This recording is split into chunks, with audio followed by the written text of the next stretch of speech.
Hello everyone. In this video, we'll be taking a look at three-phase full wave control rectifier with RL load. So let's get started. So this is the circuit diagram of a three-phase full wave control rectifier with RL load. So we have 6 thyristors and each leg consists of 2 thyristors. So they're connected in the fashion T1, T3, T5, T4, T6 and T2. Now in order to understand the operation of this particular circuit, let's consider the waveform, and parallelly it will be easy for us to understand the operation in each cases. So first let us consider the source voltage waveform, that is three-phase supply voltage, that is A, B and C, each of them phase displaced by an angle equal to 120 degree, which is indicated by R, Y and B in this particular case. Now in order to understand the operation of the circuit, let's consider only one case where we are going to trigger thyristor T1 and T6 when we are going to start.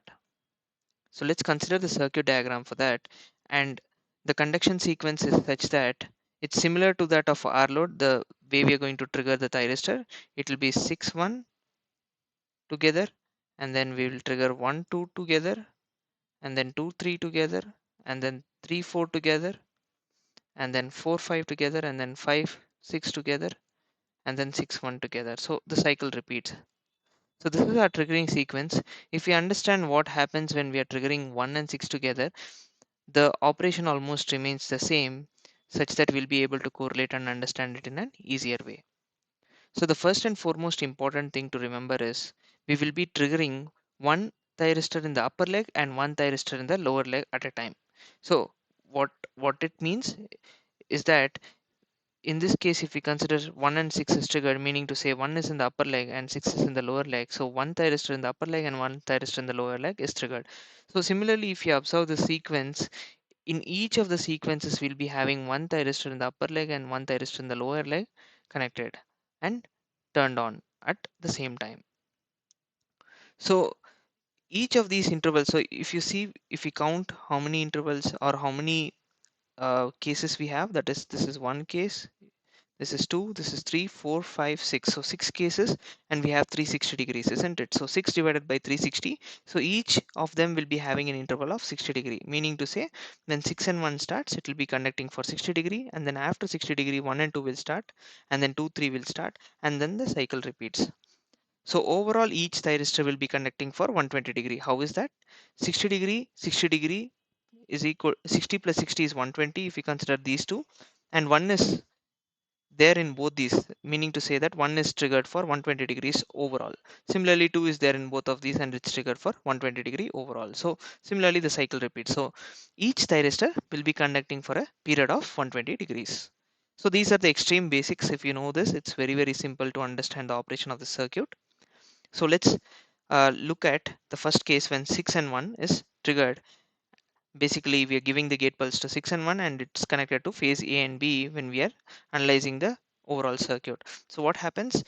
This thyristor, that is phase A, is positive and phase the other end is negative, and consequently phase B is negative and phase on the other end it's positive, that is anode is positive. So T1 and T6 will be forward biased and acts as short circuit. Consequently, the current starts flowing through this path, and we will be having a voltage across the load, that is at this point, that is V out.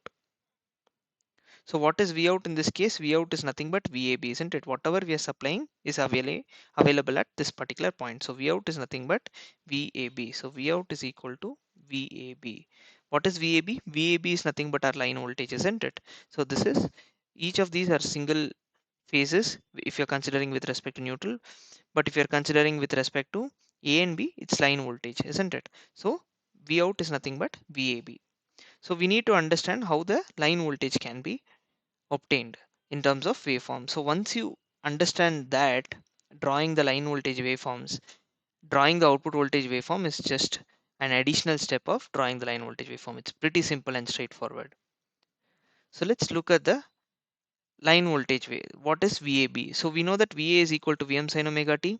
VB is equal to Vm sin of omega t minus 120 degree, because each of the phases are phase displaced by an angle equal to 120 degrees. Similarly, VC is equal to Vm sin omega t minus 240 degrees.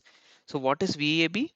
That is V out, VAB can be obtained by subtracting VA minus VB. So when you are subtracting these two equations, you will be getting VAB is equal to root 3 Vm sine of omega t plus 30 degree.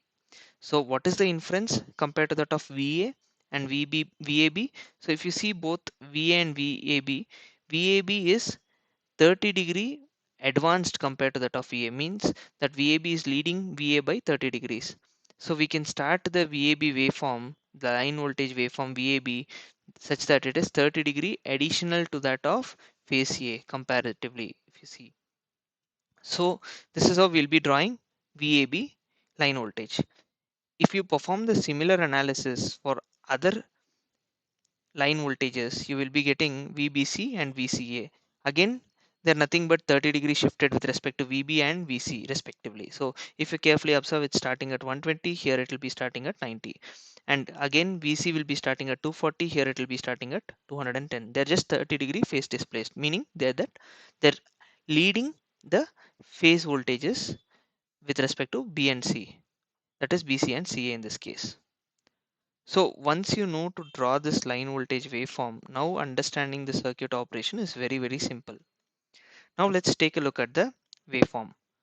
Before that, one important point here is when I say line voltage VAB is obtained at the output terminals, that was because of the conduction of 6 and 1, isn't it? Similarly, I mentioned that it will be conducting in this particular sequence 6 1 1 2 2 3 3 4 4 5 5 6 and 6 1 again. So whenever these are conducting, this will be the respective line voltages available. So when we are triggering 1 and 2, we will be getting VAC as the line voltage. When we are triggering 2 and 3, we'll be getting VBC as line voltage. So this is a very important table because this will help us to draw the waveform in a very easy way. Now again, let us consider the phase voltage waveform and let us consider the line voltage waveform. So line voltage we had seen with respect to AB, BC and CA, but we did not see with respect to AC, BA and CB, isn't it? It is just quite similar if we do the derivation just like the way we did by subtracting VA minus VC, you will get VAC. So just an inference here, if you have to remember, if you find it difficulty to remember or derive in each case, you can just consider 60 degree phase shift. That is, this VAB is starting at minus 30, so this will start at 30. So there is a 60 degree phase shift between these two. Again, the next will start after 60 degrees and next will start after 60 degrees. So in that way, it will be easy for you to draw the waveforms for all the line voltages. So once you have drawn all the line voltage waveform, now how do we analyze the output voltage waveform? So when alpha is equal to 0, we have seen in all the previous videos that minimum firing angle that can be given is only after 30 degrees, meaning to say after this point, the crossover point is when we will be able to control the triggering of the SCRs, meaning to say if you are giving alpha or if you're triggering before 30 degrees at this point, you will not be able to control the switches as they have other phases which are more positive or negative with respect to each other. So minimum point is 30 degrees. So when I say alpha is equal to 0, it should start at this point, that is at 30 degrees. So what is the output voltage we obtained previously? V out was equal to VAB, isn't it? So the output voltage will just follow the supply voltage waveform VAB in this particular fashion. Similarly, what will happen in the next cycle? V out will be equal to, when 1 and 2 is conducting, V out will be equal to VAC, isn't it? As a result, the output voltage waveform will just follow the line voltage waveform VAC till this point. At this point, what is happening? Next thyristor will be triggered, that is 2 and 3. So as a result, you will be getting this particular nature of waveform. So these are the respective line voltages that we are getting. Basically, V out is equal to VAB. So it will just follow the line voltage waveform. So that's why if you draw the line voltage waveform, it is very easy for you to draw the output voltage waveform when alpha is equal to 0 degrees. Now what happens when alpha is equal to 90 degrees? So when alpha is equal to 90 degrees, let us again consider the circuit. So when alpha is equal to 90 degrees, again, what was happening? In the previous cases, T1 and T6 is triggered. Consequently, it was acting as short circuit and we were getting V out as equal to VAB. So that's something we already know. So consequently, one more thing is happening. Since we are using an RL load, the inductor is charging with a polarity plus and minus, isn't it? So the inductor is charging with a polarity plus and minus. So let's call this as VL for that matter. So now when we have an inductive load and when alpha is equal to 90 degrees or above 90 degrees, there are so many things that is happening in this circuit. So what is that? So exactly at alpha is equal to 90, meaning to say 90 plus 30 degrees, 120 degrees is where we have to start considering 120 degree, because 30 degrees is the minimum angle at which we can start firing. So 30 plus 120, 30 plus 90 is nothing but 120. So this is the point we are going to consider, that is 120 degrees. So at 120 degree, what is the line voltage waveform with respect to VAB? Because we are triggering 6 and 1, the corresponding line voltage is VAB. So at this point, the line voltage waveform, if you carefully observe, it's starting to drop from this point. So it's going to that value and it is going to drop in this direction. So it will drop in this direction, and consequently, if you see, VAB is still going in the negative direction. It's still going in the negative direction. It will still continue to go in the negative direction because we are not triggering the next thyristor, that is 1 and 2 is not yet triggered, because we are triggering each of these for a duration of 60 degrees, isn't it? So it's starting at 150 till 210 degree, we will not be triggering the next SCRs. As a result, it will still be following the line voltage waveform of VAB. So now you might be having a question as, how is the line voltage going in the negative direction? So if you carefully observe our source voltage here, that is VA and VB is still in the positive direction, isn't it, at this till this point? So till the point where our supply voltage is positive and negative, T1 and T6 are forward biased, and consequently we will be having the line voltage waveform to be followed in this particular case. Cycle again, it starts with respect to VAC, that's the next line voltage when we are triggering 1 and 2. Consequently, what will happen, 1 and 2 will be triggered, you'll be getting a waveform which is similar to that of AB, and again the pattern repeats. So it will exactly follow the line voltage waveform. So if you plot with respect to line voltage, it's very simple for you to understand. I hope this point is clear. So if you carefully observe, what's the inference between alpha is equal to 0 and alpha is equal to 90 degree? Basically at alpha is equal to 90 degree, you are having both positive and negative output voltages, isn't it? So you're getting output voltage to be positive as well as output voltage to be negative for alpha is equal to 90 degrees. Whereas for alpha is equal to 0 degrees, the output voltage was always positive. Now, what happens when alpha is equal to 120 degrees? Alpha is equal to 120 degrees, meaning to say that we'll actually start at 150, 120 plus 30 degrees, isn't it? So at this point, what happens? It will exactly follow the line voltage waveform, meaning to say the line voltage waveform is already going in the negative direction. It will follow the waveform for 60 degrees. So it is following for 60 degree, and after that, it will go back to its original position and it will reach this point. Again, in the next cycle, what will happen?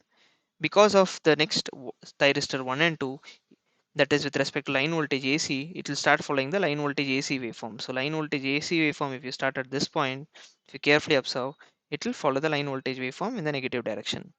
Again, the cycle repeats in this particular fashion, and if you carefully observe with respect to the line voltage or the output voltage with respect to alpha is equal to 120 degree, you are getting output voltage to be only negative or 0. It's going to 0 or it is only in the negative direction.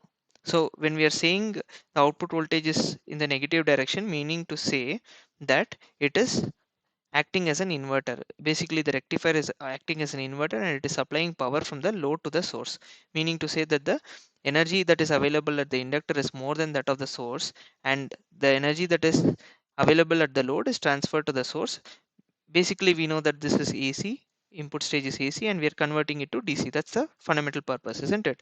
But what will happen is that if the energy at the load side is more than that of the source side, when we are triggering at alpha is equal to 90 or 90 and above, what will happen is the energy on the load side will be supplied to the source side. Basically, you're converting DC to AC, and that's why they call it as inverting action.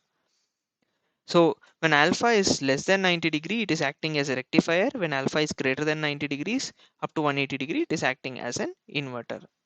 So that's the main inference with respect to R load. That's a major difference when compared to that of R and RL load. So we are seeing a positive and negative output voltages where you're able to transfer energy from the source to the load or load to the source. So both rectifier and inverter action is possible in this case.